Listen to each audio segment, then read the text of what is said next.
हरे कृष्ण। चलिए आज की कहानी शुरू करते हैं। आज की कहानी है वाल्मीकि ऋषि की।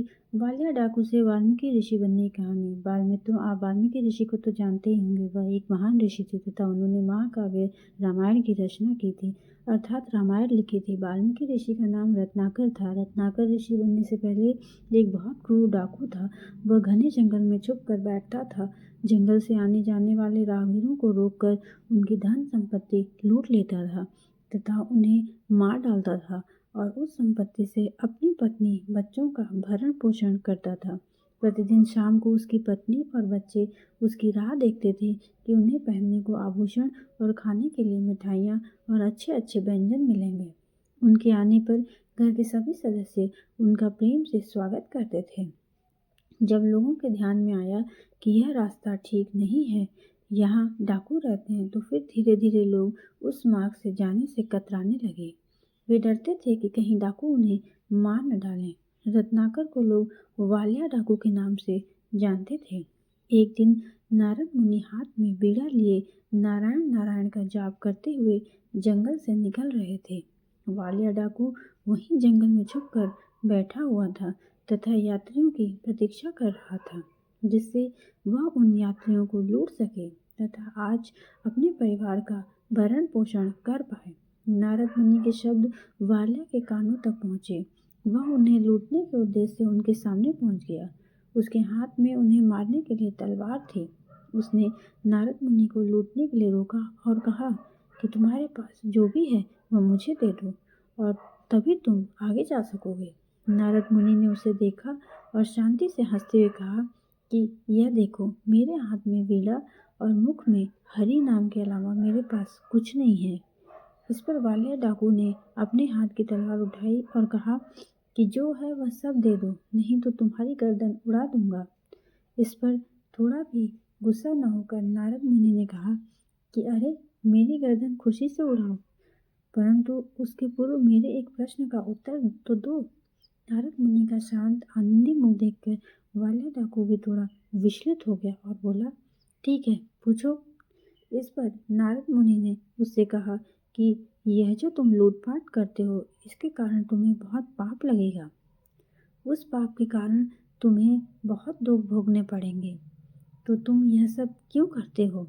उस पर रत्नाकर वालिया ने उत्तर दिया कि मैं यह सब अपनी पत्नी और बच्चों के पेट भरने के लिए करता हूँ।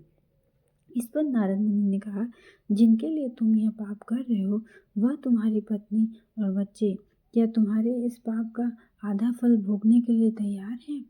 इस पर रत्नाकर बोला, हाँ, उनके लिए ही तो मैं यह सब कुछ करता हूँ, तब वे तो इस पाप का आधा फल भोगेंगे ही। नारद मुनि ने कहा, तुम पहले घर जाओ और उनसे पूछो कि वे तुम्हारे पाप का आधा फल भोगेंगे अथवा नहीं।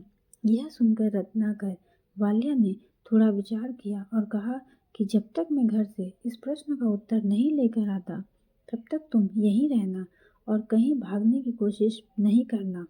वह अपने घर की ओर चल दिया। घर जाकर उसने अपनी पत्नी बच्चों से पूछा कि मैं प्रतिदिन तुम्हारे लिए लोगों को लूटता हूँ, मारता हूँ, इसके कारण मुझे जो पाप लगने वाला है, क्या उस पाप का आधा फल तुम भोगने के लिए तैयार हो? यह सुनकर प्रतिदिन रत्नाकर का प्रेम से स्वागत करने वाले पत्नी और बच्चे उस पर गुस्सा होकर बोले, हमारा भरण पोषण करना तुम्हारा कर्तव्य है। हमने तो तुम्हें पाप करने को नहीं कहा था। तुम ही अपने मन से यह सब करते हो, तो इस पाप को तुमको ही भोगना पड़ेगा। हम इस पाप का आधा फल क्यों भोगेंगे? यह सुनकर रत्नाकर निराश हो गया। जिसके लिए मैंने इतने पाप किए, वही मेरे पाप में सहभागी होने के लिए तैयार भी नहीं है।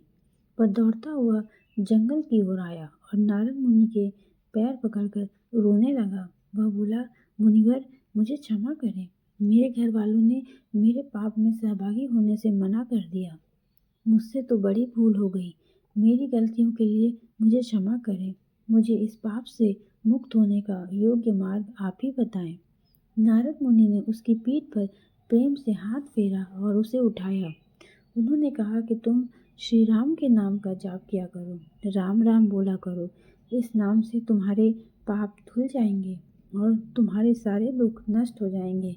नारद मुनि का कथन सुनकर वालिया डाकू ने उनसे आशीर्वाद लिया और वह राम नाम का जप करने लगा। वालिया डाकू ने इतने पाप किए थे कि वह प्रभु श्री राम का नाम भी ठीक से नहीं ले पा रहा था। राम राम कहने की बजाय उसके मुख से मरा मरा शब्द निकलता था। वह दिन रात प्रभु श्री राम के नाम के जाप की बजाय मरा मरा ही जप करने लगा। इस प्रकार मरा मरा बोलते बोलते उसके मुख से राम राम का नाम निकलने लगा। ऐसे राम राम जपते जपते 12 वर्ष व्यतीत हो गए, परंतु बाल्या डाकू अपने स्थान से थोड़ा भी नहीं हिला। वह अपनी सुध-बुध भूल गया। वह राम नाम के जप में इतना मग्न हो गया था कि उसके शरीर पर चींटियों ने बाम्बी बना ली थी, अर्थात चींटियों ने अपना घर बना लिया था और उसे पता भी नहीं चला। बहुत समय बीतने के बाद एक दिन क्या हुआ कि जब नारद मुनि उस जंगल से निकल रहे थे, तब उन चींटियों की बाम्बी से राम राम की आवाज़ सुनाई दी। उन्हें बहुत आश्चर्य हुआ। वह तुरंत वहीं रुक गए और सोचने लगे कि यह आवाज़ इस चींटियों की बाम्बी से क्यों आ रही है। उन्होंने बाम्बी की मिट्टी हटाई, तब उन्हें राम नाम में मग्न रत्नाकर दिखाई दिया। रत्नाकर को देखकर उन्हें बड़ा आनंद हुआ। उन्होंने धीमे से रत्नाकर को पुकारा, रत्नाकर। धीरे से अपनी आंखें खोलता है और उसने अपने सामने नारद मुनि को देखा तो उसे बहुत आनंद हुआ। उसने उनके पैर पकड़े और उनकी आंखों से अश्रु की धारा बहने लगी, जिससे उनके चरणों का अभिषेक हो गया। नारद मुनि ने उनको उठाया और शांत करते हुए कहा कि उठो, अब से तुम डाकू रत्नाकर नहीं, अब से सारे लोग तुम्हें वाल्मीकि ऋषि के नाम से जानेंगे। आगे जाकर वे वाल्मीकि ऋषि के नाम से प्रसिद्ध हो गए। बच्चों, वाल्मीकि ऋषि के उस रामायण का आदर्श हम सभी अपने जीवन में मानते हैं। बाल मित्रों, आपने देखा ना कि ईश्वर का नाम जपने से किस प्रकार एक डाकू के सभी पाप नष्ट हो गए और वह ऋषि बन गया। हमें भी इस प्रकार ईश्वर का नाम अर्थात नाम जप करना चाहिए। नाम जप करने से हमारे पाप नष्ट हो जाते हैं। तो यहीं पर हमारी कहानी समाप्त हो जाती है। मैं आशा करती हूँ आपको ये कहानी अच्छी लगी होगी। दिल से आप सभी को हरे कृष्णा, राधे राधे।